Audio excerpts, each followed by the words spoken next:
berasal dari bahasa Italia yakni banco atau banca yang berarti bangku atau tempat penukaran uang. Saat itu, para bankir di Florence pada masa Renaissance melakukan transaksi mereka dengan duduk di belakang meja penukaran uang, berbeda dengan pekerjaan kebanyakan orang yang tidak memungkinkan mereka untuk bekerja sambil duduk.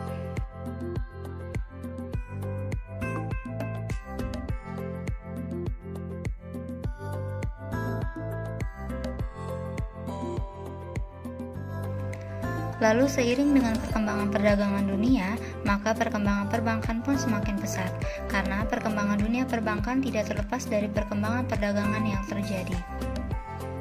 Begitu juga awal mula adanya perbankan di Indonesia karena kegiatan perdagangan dan kolonisasi yang dilakukan oleh induk perusahaan dagang Belanda yakni VOC.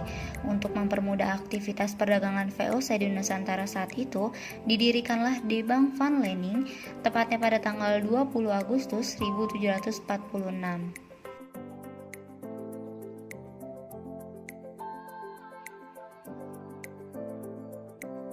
Pada akhir abad ke-18, VOC telah mengalami kemunduran, maka kekuasaan VOC di Nusantara diambil alih oleh pemerintah Belanda. Pemerintah Belanda mengalami kesulitan dalam mengatur keuangan bank saat itu, tanpa adanya bank sirkulasi di Hindia Belanda. Hingga akhirnya didirikan The Jeffes Bank oleh pemerintah Belanda pada tahun 1828, yang kemudian hari bank ini menjadi cikal bakal bank sentral di Indonesia. Meskipun menjalankan tugas sebagai bank sirkulasi, tetapi tugas sebagai bank umum pun tetap dijalankan oleh The Jeffes Bank, sehingga bank ini turut bersaing dengan bank-bank lainnya yang ada pada saat itu.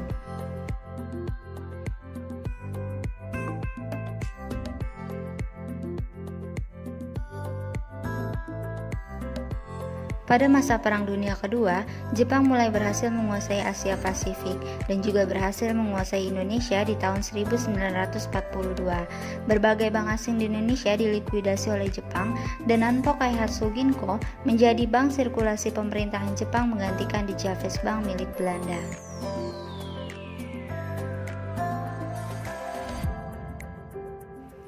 Setelah Indonesia memproklamirkan kemerdekaannya pada 17 Agustus 1945, bangsa Indonesia mulai untuk menggerakkan roda perbankan dengan melakukan nasionalisasi terhadap perbankan-perbankan yang ada. Saat itu, setelah Indonesia merdeka, bank-bank asing mendapat izin untuk beroperasi kembali di Indonesia setelah tidak ada lagi kuasa Jepang. Tidak terkecuali di Jeffes Bank yang mulai beroperasi lagi selama beberapa tahun sebagai bank sentral, namun dengan kedudukan sebagai badan usaha swasta dan saham-sahamnya yang berada di tangan asing.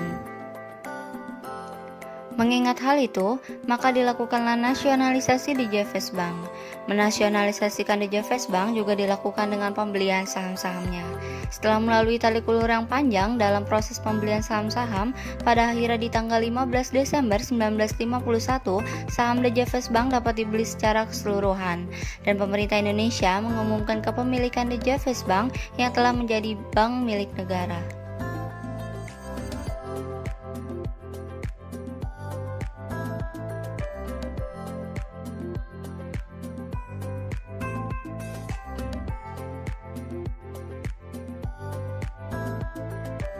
Tahukah kamu bahwa beberapa perbankan yang terkenal hingga saat ini telah berdiri sejak lama loh? Di antaranya ialah